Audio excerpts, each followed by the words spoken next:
How to invite someone on FPL League. Let's get started. Firstly, make sure you have already logged into your Fantasy Premier League account.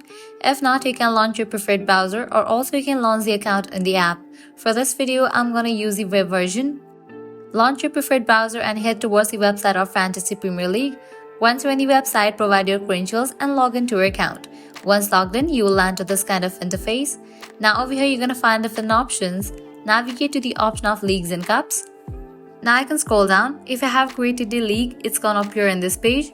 So here you can see that this is my league. If you haven't created your league, you can click on this option of create and join new leagues and cups and go through it. Once created, it's gonna appear in this page. Then you have to click on the option of options.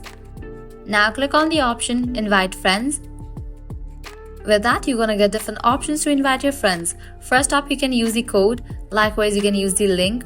And lastly, you can share this code by email. So this is the code. You can randomly copy this code and then send it to your friends, or you can click on this option, copy or join link.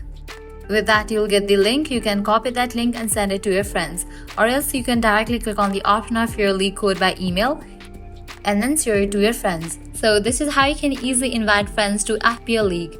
If this video was helpful, don't forget to like, share and subscribe to our channel. Thanks for watching.